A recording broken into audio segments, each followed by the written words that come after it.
Hello, everyone, and welcome to a special pop-up Heritage Live. We are coming to you from Mackin House, which is located on the unceded territories of the Coast Salish people, specifically the Kwikwetlem First Nation, on whose land we work, live, and play.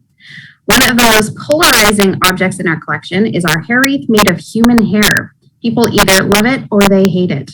Today, Joelle is going to talk about the history of Victorian hair art and what makes ours special. We hope you enjoyed learning about our hair wreath.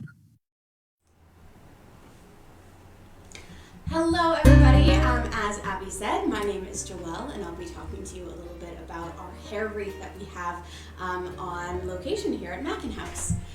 So over the centuries, there have been many different practices used to grieve, commemorate, and celebrate different people or important events. In the present day, most often we use photographs as a way of remembering different moments in our lives. But of course, cameras and photographs are a relatively new invention. When we look at the scope of our history, well, throughout the 19th century, there was a very curious tradition of making hair wreaths, jewelry, and art out of human hair, often done to commemorate someone who had passed. Because though our bodies will decay, when you clip human hair, it will keep its color for decades or even centuries. Because of this, these pieces of jewelry or art look almost exactly the same now as they did when they were first created. Now, hair art has its roots in the 17th and 18th centuries when infant mortality rates were high and it seemed like death was everywhere. People could save the hair of the child that they had lost in memory of it. But the tradition of hair sentimentality really took off in the 19th century with Queen Victoria. When Queen Victoria's husband died in 1861, she went into a full state of mourning, which lasted the rest of her life. This encouraged a fashion of mourning in the 19th century, which in turn led to the popularization of sentimental items such as hair wreaths. Now, originally hair wreaths were made from the hair of deceased family members and loved ones as a way of honoring and remembering them. The strands would be placed at the center of the hair wreath, but when another family member passed, the hair would be moved to the outside and new hair would be added to the center. The hair wreath would also be displayed open, with the open end up, pointed towards heaven. Often, smaller hair wreaths would also be worn as brooches during the mourning period, which was typically about 1 year. Now, though they are most famous for commemorating the dead, hair wreaths are not only made when a death occurred. Before cameras were readily available to people, photographs were very expensive to have taken. And people didn't have a very good way of commemorating certain occasions such as weddings, births, anniversaries, and other things. So in these cases, hair wreaths would do the job nicely. They would be used as family trees, and though it has developed with the assumption over time that they were only used to remember the dead, hair art was more often used to celebrate the living.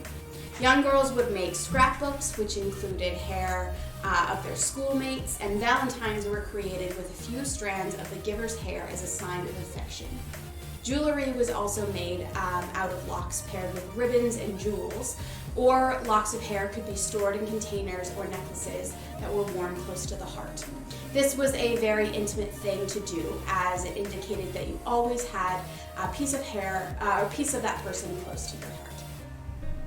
Now, jewelry that contained hair from past relatives or loved ones were often passed down as family heirlooms as well. It's said that Queen Victoria presented her children and grandchildren with jewelry made from her hair, and Napoleon had a watch band made out of his wife's hair. Now, women often had long hair, so the materials needed was easily accessible through clipping of the hair or saving it. And though the larger or more complicated hair wreaths, hair is actually available to purchase through catalogs and local stores. Now, if they were collecting their own, they would be able to keep it, anything left that was in their hairbrushes, in a small receptacle that would be kept on the dresser. Now, this image here is a picture of a hair receiver that we have on display in Mackin House. Now, as you can imagine, working with hair to create these intricate designs is a very long and delicate and complicated process. The hair would normally be sculpted with small wires to create these floral designs, decorated with ribbons and jewels, and different colors of hair could be used depending on the desired finished look. Wreaths were created as a family tree and could easily be added to when their new members of the family were born or married into, and these would often create wreaths that vary in color and give it a very dynamic look. Now this picture here is a hair wreath that we have regularly on display in Mackin House. In the early days of Maillardville, the women of the house, especially in a house like Mackin House, were charged with the everyday running of the house, including cooking, sewing, and washing. However, in their pastime, often women would engage in fancy work, such as embroidery or anything that might be used to put on display in their homes.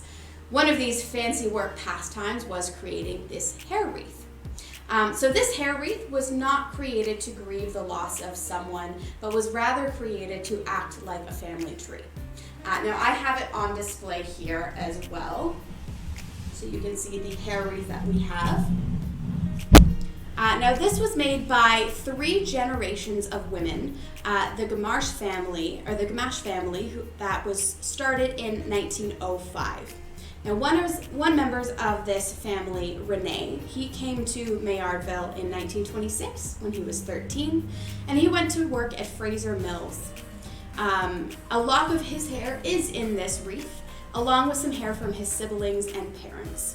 So they would save their hair from their hairbrushes in the small receiver, and once they had enough, they would get working on braiding and creating different parts of the wreath, often adding different sections for any births, weddings, or anniversaries. Now you can see that on this hair wreath, if you look very closely, which it might be hard for you to look, you can see the different wires that are used to mold the hair wreaths. You can see all of the very intricate designs, the floral designs. You can see different shades of hair. There's some blonde, there's some darker browns. And a lot of people, when they come to Mackin House, actually think that this wreath is just made out of pine cones when they first look at it. But as you look closer, you can see all of the individual hairs that make up this hair wreath here. All right. Now, there are still some modern day artists who use hair in their work, but the use of hair wreaths as mementos or a way of grieving are not really used anymore.